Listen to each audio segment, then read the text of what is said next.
চলতি মাসে ঢাকা বিশ্ববিদ্যালয়ে চোর সন্দেহে তোফাজ্জল হোসেন নামে এক যুবককে নির্মমভাবে পিটিয়ে হত্যা করে শিক্ষার্থীরা। একইভাবে জাহাঙ্গীরনগর বিশ্ববিদ্যালয়ে হত্যা করা হয় শামীম আহমেদ নামে আরেক যুবককে। এর আগে 2011 সালে আমিনবাজারে ডাকাত সন্দেহে পিটিয়ে হত্যা করা হয় 6 ছাত্রকে। 2019 সালে রাজধানীর বাড্ডায় ছেলেধরা সন্দেহে এক নারীকে পিটিয়ে হত্যা করে উৎসুক জনতা। মানুষের সাথে মানুষ কেন করছে এমন নির্মম ও নিষ্ঠুর আচরণ?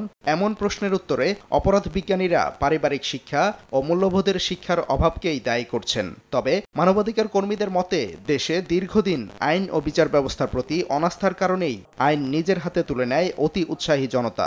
তাকে পেটাচ্ছেন, আবার তাকে খাওয়াচ্ছেন, আবার তাকে পেটাচ্ছেন, এইরকম সাইকোলজিক্যাল অ্যাবনর্মালিটি আমাদের ভিতরে, সমাজের ভিতরে অনেকের আছে। তার মানে আপনি যে পরিবারে জন্মগ্রহণ করেছেন, আপনি যে শিক্ষা নিয়েছেন, সেখান থেকে আপনি পর্যাপ্ত মানবিক বোধ কিংবা আপনার সংবেদনশীলতা এবং আপনার সভ্যতা, সভ্য হওয়ার যে শিক্ষা, সেটা আপনি পান।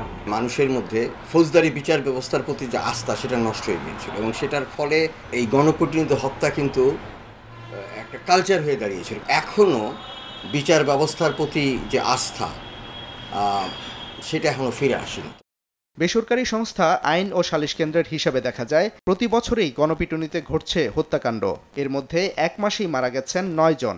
পুলিশ ও আইনজীবীরা বলছেন, আইন থাকলেও অনেক ক্ষেত্রে নিহতের পরিবার মামলা না করায় বিচার হয় না। এ ধরনের ঘটনায় সাক্ষীর অভাবেও বিচার নিষ্পত্তিতে দেখা দেয় দীর্ঘসূত্রতা।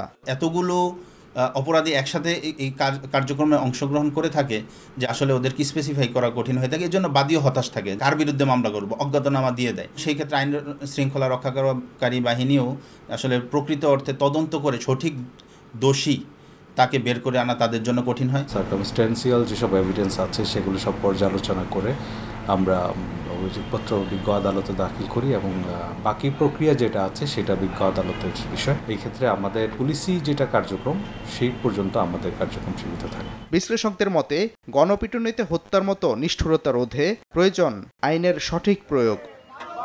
সাদিকুর রহমান, সময় সংবাদ, ঢাকা।